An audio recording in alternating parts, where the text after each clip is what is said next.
Octobre a connu ses chaleurs, couché dans l'herbe, presque nu. Octobre a porté ton odeur, je l'ai aimé, et là j'ai su. On va se cacher sous les branches, rouler sur un tapis doré. On va avoir l'écho des franges, le ciel plafond, chambre à coucher. Tout ça, ça finit au lit, c'est moi qui vous le dis. Ça va finir au lit, tout ça, de résister, je peux pas.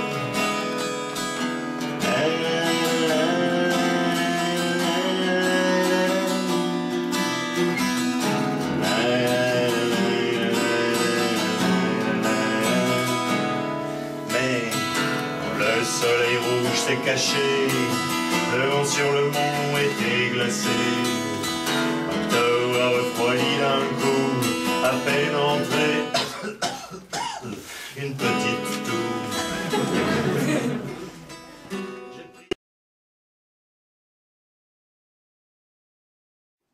Nounou, elle était rose, elle était ronde, elle était plantureuse à souhait.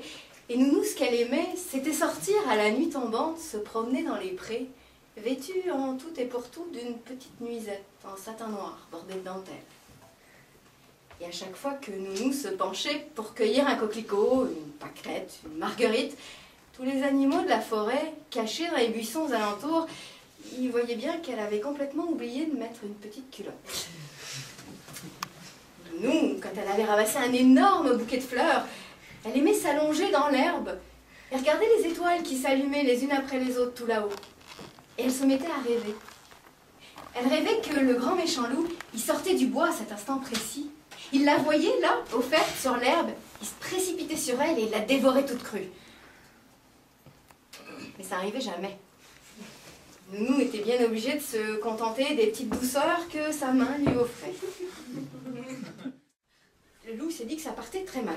Alors, il a insisté, puis comme il n'arrive à rien, il a décidé de changer de tactique et de montrer l'exemple.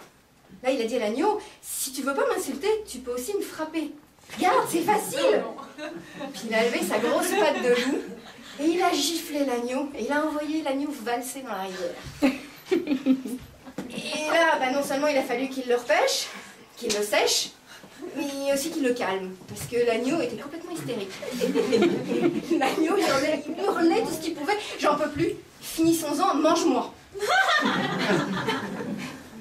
Et puis le loup, il a tourné les talons, puis la tête et la queue bien basse, il est rentré chez lui.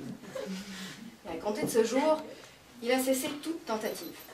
En fait, à la place, il s'est abonné à des magazines spécialisés.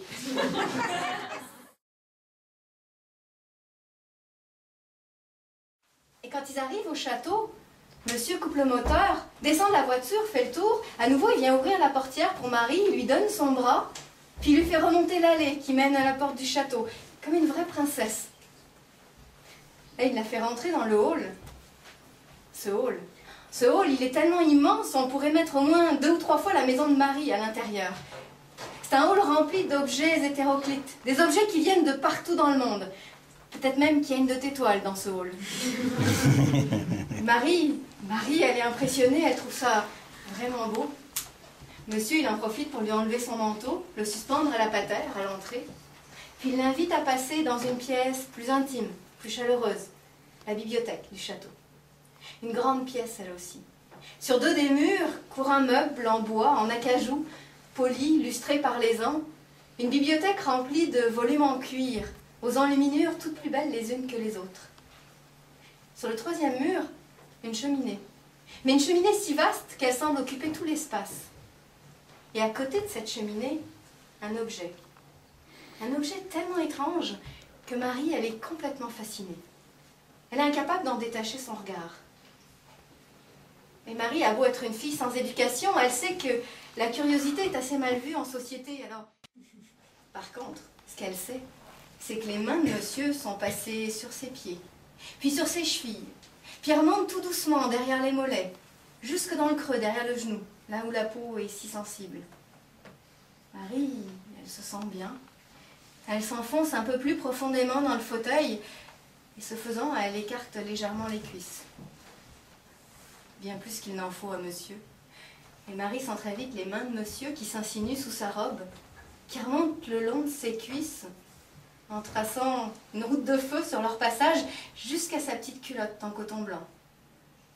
Et là, monsieur ralentit encore le mouvement et commence à la caresser tout doucement, de haut en bas, de bas en haut. Marie, elle sent son souffle s'accélérer, sauf que monsieur est toujours en train de lui parler. Marie, elle est fatiguée de l'entendre. Alors tout d'un coup, sans trop savoir ni comment ni pourquoi, avec ses deux mains, elle appuie sur la tête de monsieur. Et là c'est la langue de monsieur, qui se met à suivre le même trajet que ses mains.